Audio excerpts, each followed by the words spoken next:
हाँ जी, नमस्कार। आज की क्लास में हम बात करेंगे चंडीगढ़ टीचर रिक्रूटमेंट के बारे में, जिसके अंदर हम जानेंगे कि जो कौन-कौन कैंडिडेट है फॉर्म अप्लाई कर सकता है, यानी कि एसेंशियल क्वालिफिकेशन क्या-क्या मांगी गई है। जेबीटी, टीजीटी, पीजीटी तीनों के लिए अलग-अलग क्वालिफिकेशन है। साथ ही इनके लिए एज लिमिट क्या है और इनका जो सिलेबस है वो किस तरह से आता है। इसके बाद हम डिस्कस करेंगे कि इनके अंदर जो सिलेक्शन क्राइटेरिया है, सिलेक्शन किस बेस पर होता है। तो इन सारी की सारी चीज़ों को हम डिटेल में आज की वीडियो में देखेंगे। अगर आपको कंप्लीट इन्फॉर्मेशन चाहिए है तो इस वीडियो को आप लास्ट तक जरूर देखिएगा।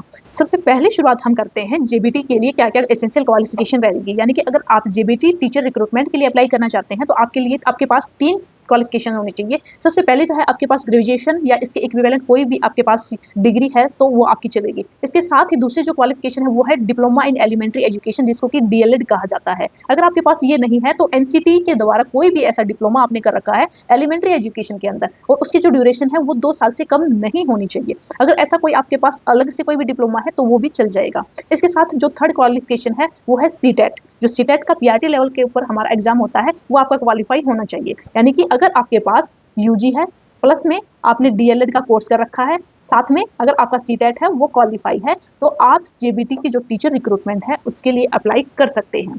इसके सर्टिफिकेट ऑफ आईसीटी स्किल्स जो कि यानी कि सीसीसी, इसके अंदर क्या है कि कोर्स ऑन कंप्यूटर कंसेप्ट्स, जिसके अंदर हर एक कैंडिडेट है उसको कंप्यूटर की बेसिक नॉलेज होनी चाहिए। ये हमारा 80 आवर्स का एक गवर्नमेंट रिकॉग्नाइज्ड कोई कोर्स होता है, ये आपका मांगा जाता है अपॉइंटमेंट के टाइम पर। तो इसके लिए भी हम एक अलग से डिटेल्ड वीडियो बनाएंगे जिसके अंदर बताया जाएगा आपको कि ये कोर्स आप कहाँ से और कैसे कर सकते हैं। बट ये जो सर्टिफिकेट है ये आपको अपॉइंटमेंट के टाइम पे नीड होगी, तो फिलहाल आप इसको स्किप कर सकते हैं। तो मेन चीज़ क्या है कि आपको फॉर्म फिल करना है, तो फॉर्म फिल आप इन 3 बेसिक जो क्वालिफिकेशन है उसके बेस पर कर सकते हैं। फिर बात आती है कि सिलेक्शन क्राइटेरिया।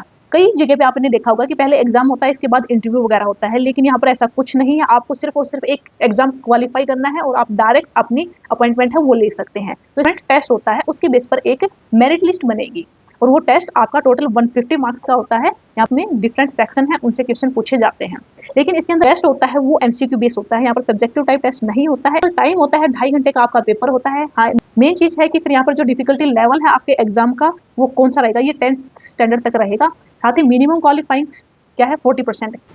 इसके साथ ही नेक्स्ट क्या है कि यहाँ पर नेगेटिव मार्किंग रहेगी 0.25 मार्क्स, यानी कि 1/4 आपकी नेगेटिव मार्किंग रहेगी। तो आपको जो भी क्वेश्चन करने हैं बहुत ही सोच समझ के करने हैं। अगर जो क्वेश्चन आपको आते हैं सिर्फ वही करने हैं, और जो आपको क्वेश्चन पेपर मिलेगा वो बाइलिंगुअल मिलेगा, हिंदी और इंग्लिश दोनों में मिलेगा।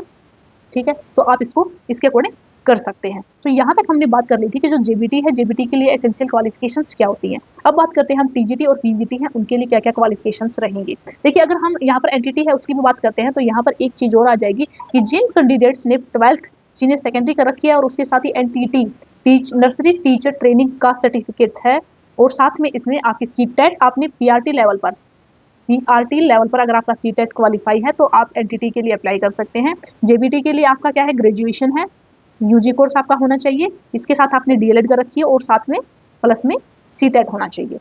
टीजीटी के लिए क्या है, आपने यूजी कर रखी हो, इसके साथ ही आपने बीएड कर रखी है और प्लस में आपका सीटेट होना चाहिए। ये 3 चीज़ें आपकी टीजीटी के लिए एलिजिबिलिटी है। अगर ये तीनों क्वालिफिकेशंस आपके पास हैं, तीनों डिग्री आपके पास हैं, तो आप इसके लिए अप्लाई कर सकते हैं। अगर पीजीटी की बात करें तो यहाँ पर आपके पास पीजी डिग्री होनी चाहिए, यानी कि कोई किसी आपके इक्विवेलेंट सब्जेक्ट के अंदर मास्टर डिग्री होनी चाहिए। जैसे अगर आप फिजिक्स से अप्लाई करना चाहते हैं तो आपने एमएससी फिजिक्स कर रखी हो, साथ में आपने बीएड कर रखी हो। ठीक है, ये 2 चीज़ें पीजी के लिए रहेंगी, क्योंकि सीटेट है वो 3rd लेवल यानी कि पीजीटी लेवल के ऊपर नहीं होता है। तो यहाँ पर आपके पास सिर्फ 2 चीज़ें चाहिए आपको, पीजी और बीएड। नेक्स्ट अब हम बात करते हैं कि जो हमारा टीजीटी है उसके लिए जो हमारा टेस्ट होगा रिक्रूटमेंट टेस्ट, उसको 2 भाग में डिवाइड किया गया है। एक है हमारे पास पार्ट ए, एक होता है हमारे पार्ट बी। जो पार्ट ए होता है वो कंपलसरी होता है सबके लिए, मतलब जनरल पोर्शन जिसको हम बोल सकते हैं, एंड जो पार्ट बी होता है वो सब्जेक्ट स्पेसिफिक होता है। सो ये जो टेस्ट है वो भी आपका 150 रहेगा, जिसमें से जो आपका जनरल पार्ट है वो आपका 50 मार्क्स का रहेगा। ठीक है, और जो आपका दूसरा है जो सब्जेक्ट स्पेसिफिक है वो आपका 100 मार्क्स का रहेगा। अब जो जनरल पार्ट है उसके अंदर क्या क्या चीज़ें पूछी जाएंगी, सबसे पहले देखिए कि general awareness, reasoning, arithmetic and numerical ability है, ये 12 मार्क्स के आएंगे। ICT information and communication technology है, ये 12 नंबर में पूछी जाती है। टीचिंग एप्टीट्यूड एंड पेडागोगी जो आपने सीटेट में भी पढ़ रखी होगी वो भी 12 नंबर की पूछी जाती है।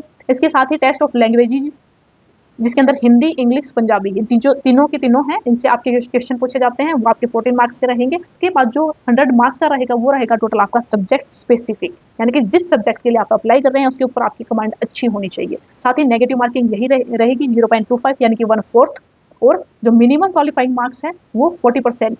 जैसे कि जेबीटी है, जेबीटी के अंदर सिर्फ 1 टेस्ट होता है, तो उसके लिए आपको अलग अलग 40% ऐसा कुछ होगा नहीं। लेकिन यहाँ पर part A and part B 2 parts में आपका टेस्ट हो रहा है, तो दोनों में आपको अलग अलग, ईच पार्ट में अलग अलग आपको 40% मार्क्स लेने कंपलसरी हैं।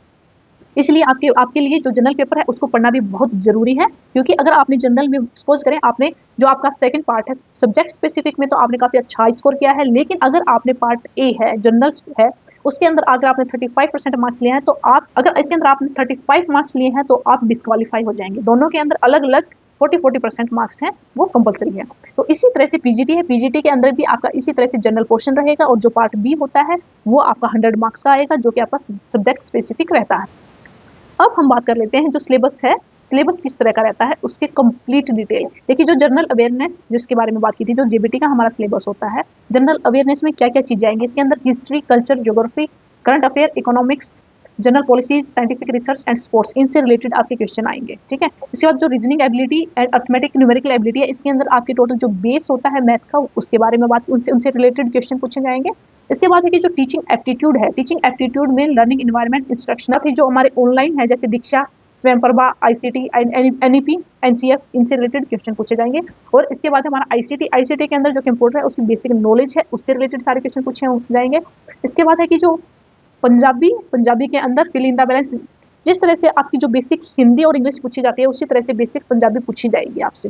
ठीक है, इसी तरह से हिंदी और इंग्लिश पूछी जाएगी। एंड फिर है मैथमेटिक्स, मैथमेटिक्स के अंदर numerical system, algebra, geometry, trigonometry, यानी कि जो 10th तक के जो बेसिक कंसेप्ट, 10th तक का जो बेसिक कंसेप्ट होता है अगर आपको वो अच्छे से आता है तो आप इसको इजीली कर लेंगे। जैसे कि जो जनरल साइंस है उसके अंदर मोशंस, जो फिजिक्स, ग्रेविटी, ग्रेविटेशनल फोर्स वगैरह है उनसे रिलेटेड क्वेश्चन हो जाएंगे। फिर physical and chemical changes, respiratory system, यानी कि जो जनरल साइंस की अगर हम बात करें तो यहाँ पर फिजिक्स, केमिस्ट्री और बायोलॉजी तीनों से रिलेटेड क्वेश्चन है आपके, वो पूछे जाएंगे। इसके बाद अगर सोशल साइंस की बात करें तो यहाँ पर आपके राइज, ग्रोथ, हड़प्पा संस्कृति है उससे रिलेटेड, की आपकी जो हिस्ट्री है उससे रिलेटेड क्वेश्चन होंगे, और साथ में आपकी ज्योग्राफी, इकोनॉमिक्स, आपके जो इन्वायरमेंटल साइंस है उनसे रिलेटेड क्वेश्चन होंगे। तो ये था हमारा जेबीटी का सिलेबस जो कि बहुत ही ईजी है।